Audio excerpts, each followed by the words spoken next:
हिंद मेरे दोस्तों, आपका स्वागत है आपके अपने यूट्यूब चैनल प्रीतम अकाउंट परिवार में। और मैं हूं सूरज कुमार। तो कैसे हैं आप लोग? आई होप कि आप लोग अच्छे होंगे, स्वस्थ होंगे, साथ ही साथ पढ़ाई कर रहे होंगे। आज की इस वीडियो में हम लोग जो आपका क्लास 10 का जितने भी आपके वस्तुनिष्ठ प्रश्न होते हैं, यानी कि एमसीक्यू क्वेश्चन जो आपके एग्जाम में पूछे जाएंगे, उस टाइप के क्वेश्चंस आज की इस वीडियो से हम लोग करना प्रारंभ करेंगे। कहने का मेरा तात्पर्य ये है कि मैं इसी प्रकार से आपको कई सारा सेट्स करवा दूंगा, 6-7 सेट करवा दूंगा, उससे बाहर आपके एग्जाम में क्वेश्चन नहीं जाएगा। ठीक है, तो ये सारे सेट्स को आपको करना है। साथ ही साथ अगर आपको चैप्टर वाइज सभी का एमसीक्यू आपको पढ़ना है, क्लास 10 की मैं बात कर रहा हूँ, अगर क्लास 10 का साइंस का अगर आपको चैप्टर वाइज सभी का एमसीक्यू पढ़ना है आपको, तो हमारे चैनल में जाइएगा, प्लेलिस्ट में जाइएगा, वहाँ पे आपका एक अलग से एमसीक्यू का क्लास 10 का साइंस का सेक्शन बना हुआ है। वहाँ पे जाके आप लोग सभी वीडियो देख सकते हो। ठीक है, वरना अगर आपको ज़्यादा दिक्कत हो रहा है तो एक काम कीजिएगा, हमारे इस वीडियो के डिस्क्रिप्शन में हमारे व्हाट्सएप ग्रुप, टेलीग्राम ग्रुप का लिंक जुड़ा हुआ है, वहाँ पे आप लोग ज्वाइन हो जाइएगा। वहाँ से ज्वाइन होने के बाद आप लोग आराम से मैसेज कर सकते हो, वहाँ से आपको सब कुछ मिल जाएगा डाटा। ठीक है, तो चलिए स्टार्ट करते। देख लो, ये हमारा सेट 1 है। हम लोग बात करें बेसिकली विषय विज्ञान की। आपको 3 घंटा का समय दिया जाएगा ऑब्जेक्टिव सब्जेक्टिव मिला के, ठीक ना। तो सब तो बात नहीं करेंगे, डायरेक्ट हम लोग क्वेश्चंस पर आते हैं। ठीक है, तो देखो सबसे पहला जो प्रश्न है आपका बहुविकल्पीय वस्तुनिष्ठ प्रश्न यानी कि एमसीक्यू क्वेश्चंस पर, जिसमें से आपका सबसे पहला प्रश्न है। देखो एक समीकरण दिया हुआ है CaSO4 यानी कि कैल्शियम कार्बोनेट को अगर आप लोग गर्म करोगे, देख लो यहाँ पे तीर के ऊपर मुस्मा यानी कि गर्म करना है आपको। अगर उसको गर्म करोगे तो आप सभी को पता है, मैंने बहुत अच्छे से बारीकी से बताया हुआ था उस टाइम पे जब मैंने ये क्वेश्चन कराया था। यही सभी क्वेश्चंस आपको वहाँ भी देखने को मिलेंगे जब मैंने चैप्टर वाइज कराया था, तो वो सब भी आप लोग जरूर कर लीजिएगा, ठीक है ना। तो आपका एक भी क्वेश्चन नहीं छूटेगा।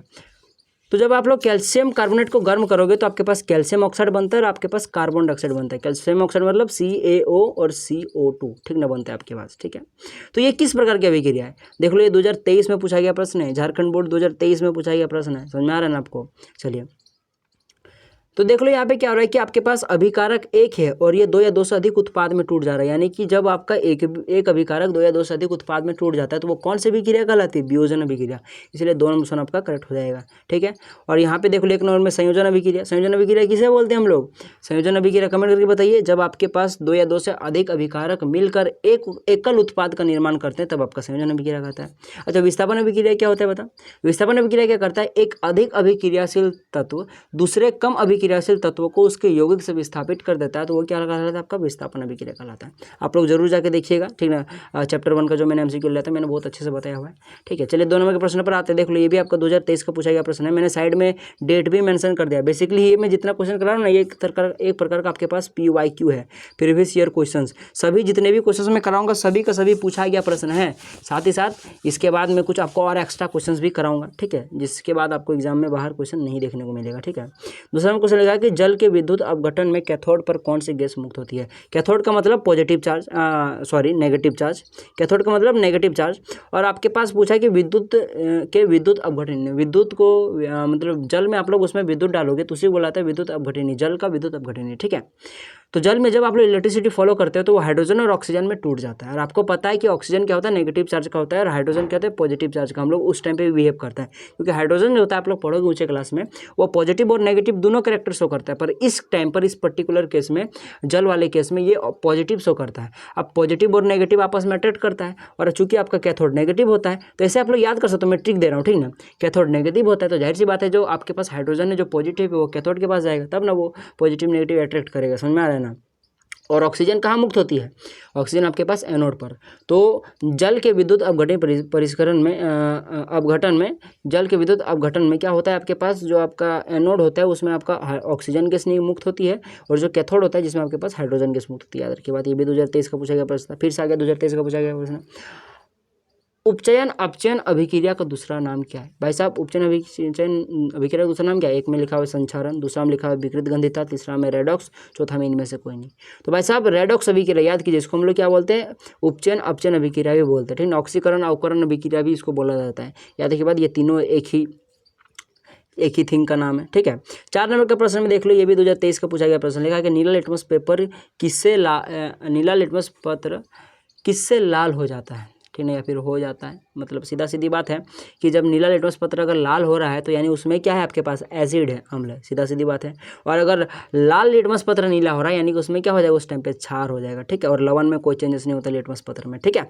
तो ये वाला याद रखिएगा बात। चलिए आगे बढ़ते हम लोग। 5 नंबर का प्रश्न में देख लो, ये भी 2023 का पूछा गया प्रश्न। लिखा हुआ निम्नलिखित में कौन क्षार है, या फिर निम्नलिखित में से कौन क्षार है? एक ही चीज़ है, क्वेश्चन का मीनिंग तो वही है, ठीक है। क्षार एसिड बेस कौन है यहाँ पे देख लो, ये आपके पास CH3COOH, ये बहुत ही दुर्बल आपका अम्ल होता है, याद रखिए बात। ये क्या होता है, एक अम्ल है, ठीक है।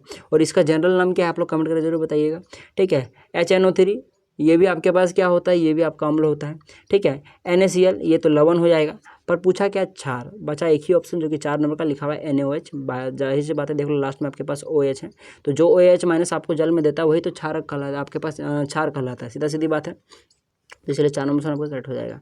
चलिए 6 नंबर प्रश्न पर आते हैं, लिखा कि जिप्सम का रासायनिक सूत्र है। जिप्सम का पूछा है तो याद करो, जब मैंने पढ़ाया था तब बोला था जिप्सम के जगह पे 2 होता है, और आपके पास अगर प्लास्टर ऑफ पेरिस पूछ दे तो वहाँ पे हाफ होता है, यानी कि जिप्सम का फॉर्मूला CaSO4 इंटू 2H2 होता है, यानी कि 2 नंबर का ऑप्शन आपका करेक्ट हो जाएगा। देख लो यहाँ पे आपके पास 2 है, ठीक है, पर यही अगर प्लास्टर ऑफ पेरिस होता तो सब कुछ सेम होता, CaSO4 इंटू का हाफ H2 हो जाता है, यहाँ पे हाफ H2 हो जाता, ठीक ना, यहाँ पे 2H2 है, ठीक है। चलिए आगे बढ़ते हैं हम लोग। ये भी 2023 का पूछा गया प्रश्न था, देखो 7 नंबर का प्रश्न आप लोग देख लीजिएगा किस ईयर का पूछा गया प्रश्न, ठीक ना, आप लोग देख लीजिएगा, वरना जानबूझ के जो और वीडियो लंबा होगा, मैं क्यों जानबूझ के वीडियो लंबा करूँ, आप लोग खुद देख लेना कौन कौन ईयर में पूछा गया, ठीक है, आपसे नहीं बताऊँगा। निम्नलिखित में विद्युत का सर्वोत्तम चालक है, देखो भाई साहब सर्वोत्तम चालक तो सोना चांदी सब आप लोगों को पता है, चांदी होता है, ठीक है, पर यहाँ ऑप्शन में देखा जाए तो भाई साहब कॉपर, फेरस है, यहाँ पे एल्यूमिनियम और जिंक है, तो कौन सा होगा, जाहिर सी बात है कॉपर होगा।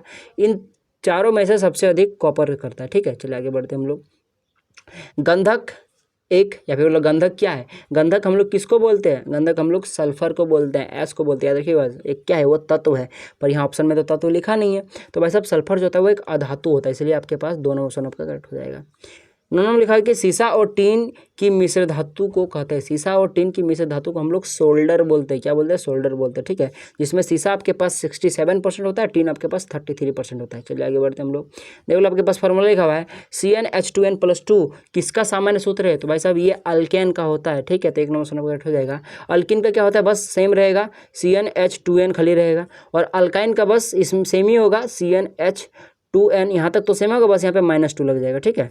तो CnH2n में -2 लग जाता है यहाँ पे, और एल्केन में भाई साहब सिर्फ यहाँ पे कुछ नहीं होता, यानी कि सिर्फ 2n ही होता है, और अल्केन में जो होता है उसमें आपका +2 लग जाता है, ठीक है, याद रखिएगा बात। चलिए आगे बढ़ते हम लोग। यह कि एल्डिहाइड का प्रकारात्मक समूह, एल्डिहाइड पूछा है तो याद रखिएगा CHO होता है, एल्डिहाइड जो प्रकारात्मक समूह होता है उसको हम लोग CHO से डिनोट करते हैं। अल्कोहल रहा तो OH, ठीक है, कीटोन रहा तो किससे डिनोट करते हैं, CO से डिनोट करते हैं। कार्बोक्सिलिक अम्ल रहा तो COOH से डिनोट करते हैं, तो वही सारा चीज़ मैंने बता दिया। OH अल्कोहल के लिए, COOH एल्डिहाइड के लिए, CO किसके लिए, कीटोन के लिए, और आपके पास COOH किसके लिए होता है, आपके पास कार्बोक्सिलिक अम्ल के लिए। अब CO को कार्बन मोनोऑक्साइड मत समझ लीजिएगा, बहुत कन्फ्यूजन हो जाता है, नहीं, देख लो यहाँ पे कार्बन के आगे में ऐसे 2 बॉन्ड दिया हुआ है, यानी कि ये जो CO होता है वो कभी भी 2 कार्बन के बीच में लगता है, समझे, याद रखिए बात। अब जरूरी नहीं कि आपके पास 2 ही कार्बन हो, 6, 7, 8, 10 भी हो सकता है, बस याद रखिएगा कभी भी कीटोन जो होता है वो लास्ट में और फर्स्ट में नहीं लगता है, समझ में आया ना, बीच में कहीं पर लगेगा, अब बीच में कहीं भी हो सकता है। अब इस बात की बात है, आप लोग जब पढ़ोगे अच्छे से तब समझ में आएगा, ठीक है। तो फिलहाल ये आपके पास CO क्या हो गया, कीटोन, यहाँ पे कार्बन मोनोऑक्साइड नहीं है। देखा कि एथेनॉल सोडियम से विक्रिया कर कौन सा गैस देता है, भाई साहब एथेनॉल क्या होता है, किस प्रकृति का होता है, कमेंट करके बताइएगा, ठीक है। तो भाई साहब अगर एथेनॉल को अगर सोडियम जो कि एक मेटल है तो उसके साथ रिएक्ट कराइएगा तो वो जाहिर सी बात है हाइड्रोजन गैस देगा, क्या बता दूं क्या, नहीं, चलो आप लोग कमेंट करके बताइएगा, ठीक है। हाइड्रोजन गैस क्यों दे रहा है, अगर आप लोगों ने मेरा चैप्टर वाइज वाला वीडियो देखा है तो आपको पता होगा, ठीक है। चलिए आगे बढ़ते हैं। 13 नंबर का प्रश्न लिखा है कि आधुनिक आवर्त सारणी में आवर्तों की संख्या है, 7 है, 8 है, 9 है, 18 है, क्या है बताइए, जी हाँ 7 है। 7 आवर्त पाए जाते हैं जिसे हम लोग इंग्लिश में पीरियड बोलते हैं, ठीक है, और जो ग्रुप होते हैं यानी कि वर्ग जो होते हैं वो आपका 18 पाए जाते हैं, ठीक है। चलिए आगे बढ़ते हैं हम लोग। मानव में निषेचन की क्रिया कहाँ होती है, भाई साहब फिलोपियन ट्यूब में, यानी कि आपके पास इसको अंडवाहिनी नलिका भी बोला जाता है, ठीक है, तो ये आपका करेक्ट हो जाएगा, डिम्बवाहिनी नलिका बोला जाता है। चलिए 15 नंबर का प्रश्न लिखा कि किसी जीव की जीनी संरचना कहलाती है, भाई साहब किसी जीव की जीनी संरचना क्या कहलाती है, तो जीनोटाइप कहलाती है, ठीक है, याद रखिएगा जीनोटाइप। चलिए आगे बढ़ते हैं।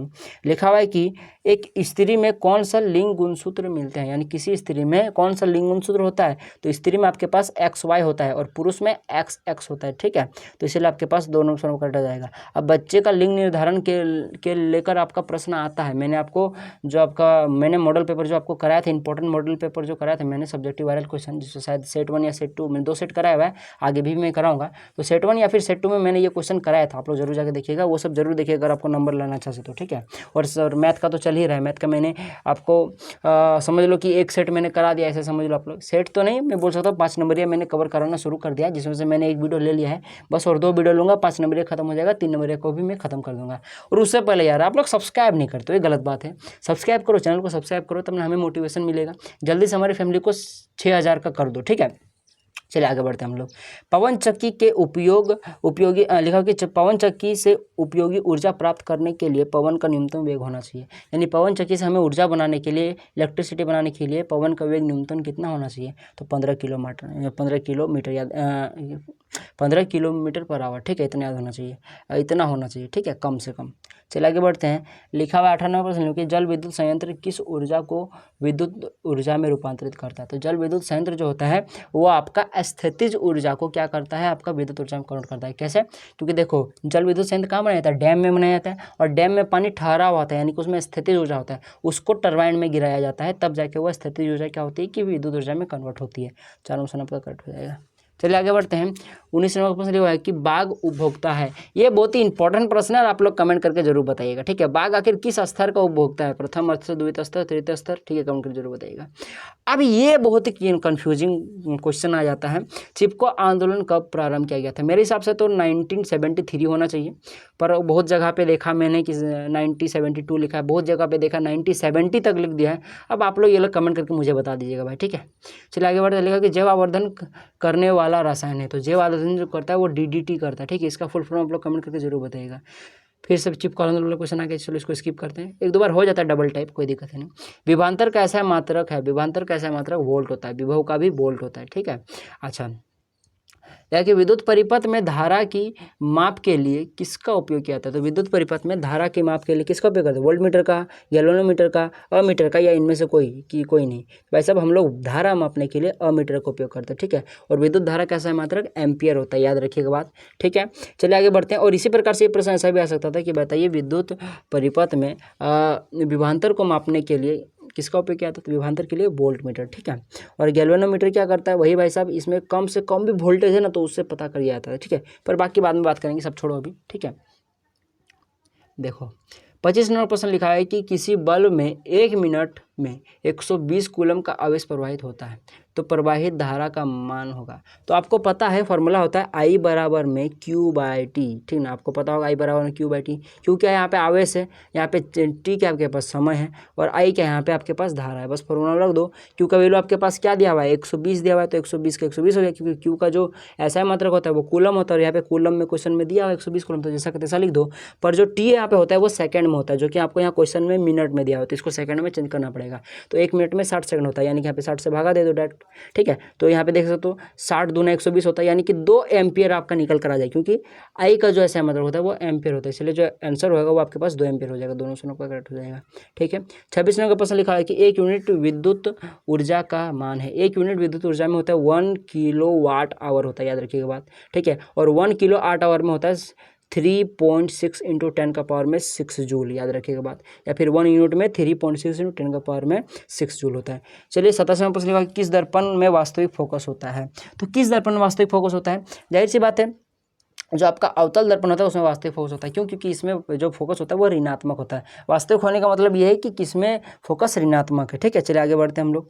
देखो आपके पास 28 नंबर का प्रश्न लिखा है कि मोटर वाहन के सामने कौन सा दर्पण लगा होता है? तो मोटर वाहन के सामने कौन सा दर्पण? उत्तल दर्पण लगा होता है, क्योंकि उत्तल दर्पण का दृश्य क्षेत्र बहुत अधिक होता है, जिस कारण से जो मोटर वाहन में समझ आता है 4 चक्का में जो आप लोग बैठते हो ड्राइविंग सीट के पास, तो बस वहाँ कांच जो आपका आगे तरफ देखने वाला जो आपके पास शीशा लगा हुआ होता है, ठीक ना, बस वहाँ पे आप लोग देखो कि ऊपर में छोटा सा कांच लगा होता है जिससे आपको पीछे तरफ दिखता है, तो वही कांच की बात की गई, वो अब उसकी बात चल रही है, ठीक है। हेडलाइट की बात नहीं चल रही, ना ही साइड मिरर की, वो जो गाड़ी के अंदर में होता है उसकी बात चल रही है। तो वो उत्तल दर्पण होता है कि आपको पीछे का बड़ा दृश्य देख पाओ आप लोग, ठीक है।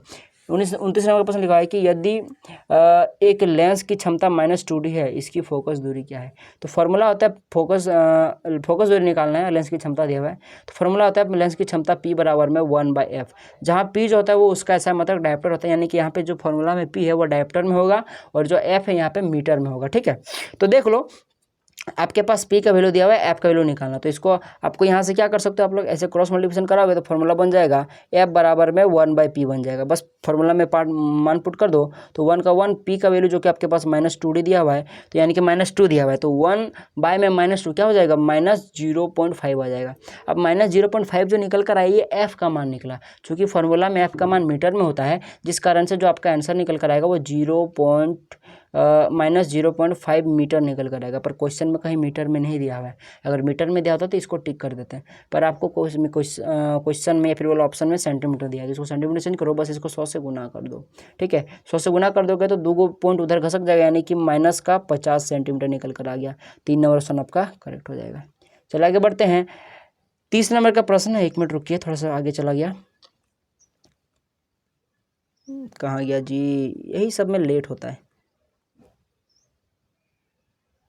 आपके पास ये रहा, लिखा हुआ है कि आपके पास उत्तल दर्पण द्वारा बना प्रतिबिंब सदैव होता है। तो उत्तल दर्पण जो प्रतिबिंब बनाता है ना, वो हमेशा कैसा बनाता है, उत्तल दर्पण जो हमेशा प्रतिबिंब बनाता है वो हमेशा सीधा बनाता है और साथ ही साथ छोटा बनाता है। याद रखिए बात, मैंने दर्पण के लिए कहाँ पे प्रतिबिंब बनेगा, कैसे बनेगा, आभासी बनेगा, सीधा बनेगा, चाहे वो उत्तल दर्पण के लिए चाहे अवतल दर्पण के लिए, मैंने एक सेपरेट वीडियो बना दिया है, आप लोग जाके जरूर चेक कर लीजिएगा। और वो जो है आपको मिशन बोर्ड एग्जाम वाला जो प्ले लिस्ट है आपका हमारे चैनल में, वहाँ पर जाके आप लोग देखिएगा, वहाँ पर आपको देखने को मिल जाएगा। उसी टाइप से मोस्ट इंपोर्टेंट बहुत सारे क्वेश्चन है, सभी क्वेश्चंस को आपको क्या करना है, देख लेना है, तब आपका नंबर अच्छा से अच्छा आ जाएगा। अब ऐसा हम लोग इतना मेहनत कर रहे हैं तो कुछ तो आपसे चाहिए ना, बस इतना चाहते हैं कि आप लोग चैनल को सब्सक्राइब कर लो, ज़्यादा से ज़्यादा शेयर करो, वीडियो को लाइक करो, एक अच्छा सा कमेंट जरूर कीजिएगा। ठीक है, तो 4 ऑप्शन करेक्ट हो जाएगा। और सीधा के साथ हमेशा आभासी लगता है क्वेश्चन में, अगर मान लो कि यहाँ पे आभासी भी होता है और सीधा भी होता है तो दोनों करेक्ट मारते हैं, फिर आभासी और सीधा एक साथ है तो उसको करेक्ट मार देते हैं। ठीक है, चलिए आगे बढ़ते हैं हम लोग। और वास्तविक के साथ हमेशा उल्टा लगता है। अब जो यहाँ से क्वेश्चन, ये तो मैंने सेट 30 को क्वेश्चन का सेट मैंने करा दिया। अब यहाँ से मैं कुछ सम एक्स्ट्रा इंपॉर्टेंट क्वेश्चंस कराने वाला हूँ। ठीक है, मेरे तरफ से एक्स्ट्रा और क्वेश्चन ले लो। ठीक है, तो देखो लिखा है कि गोलीय दर्पण का फोकसांतर उसकी वक्रता त्रिज्या का कितना गुना होता है। असल में यहाँ गुना लिखना, चलो ये ले लेना, हाफ गुना होता है, आधा गुना, ठीक नहीं से याद रख लीजिएगा, क्योंकि भाई साहब जो फोकसांतर होता है एफ जो होता है वो जो आपकी त्रिज्या होती है, वक्रता त्रिज्या, उसकी आधी होती है। ठीक है, चलिए आगे बढ़ते हैं हम लोग। लिखा है कि अवतल दर्पण की फोकस दूरी होती है। अब अवतल दर्पण, ये आपका अवतल दर्पण इधर से किरण आएगा और इधर आके मिलेगा, तो यहाँ पे कहीं पे फोकस बनता है, यानी कि दर्पण के ध्रुव से बाईं ओर क्या होता है, ऋणात्मक होता है, इसलिए ऋणात्मक 3 ऑप्शन आपका करेक्ट हो जाएगा। और आपका उत्तल दर्पण रहता तो ऐसा आपका क्या हो जाता, पॉजिटिव हो जाता। चलिए आगे बढ़ते हैं हम लोग। और उसी प्रकार से अगर मान लीजिए कि अवतल लेंस होता तो फिर से ऋणात्मक हो जाता, और उत्तल अगर लेंस होता तो वो पॉजिटिव हो जाता। चलिए आगे बढ़ते हैं।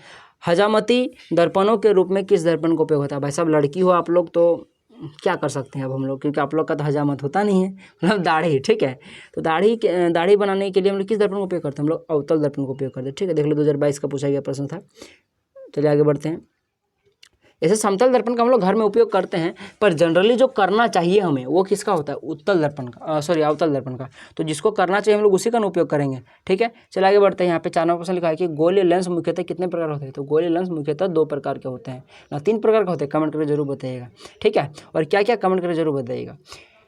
5 नंबर का प्रश्न लिखा है कि उत्तल लेंस द्वारा वास्तविक आवर्धित प्रतिबिंब बनता है जब वस्तु स्थिर होता है। तो उत्तल लेंस लिखा है ना, उत्तल लेंस के द्वारा कब प्रतिबिंब जो है आपका वास्तविक बनेगा, साथ ही साथ आवर्धित यानी बड़ा बनेगा। तो देख लो मैंने एक रेड डायग्राम खींचा हुआ है, देख सकते हो। जब आप लोग प्रतिबिंब को 2f1 यानी कि वक्रता केंद्र और आप लोग f1 यानी कि आप लोग मुख्य फोकस के बीच में रखोगे तो बिंब को, तो प्रतिबिंब जो आपका बनेगा वो देख सकते हो 2f2 से परे यानी वक्रता केंद्र से परे बनेगा इधर। और देख सकते हो ये वास्तविक बनेगा, क्योंकि आपको पता होगा कि जो आपका लेंस होता है उसकी अगर दाहिनी तरफ आपका कोई प्रतिबिंब बनता है तो वो जो होता है वो क्या होता है, वास्तविक तथा उल्टा होता है, और बाईं तरफ बनता है तो आभासी तथा सीधा होता है, जबकि दर्पण में आपका उल्टा होता है।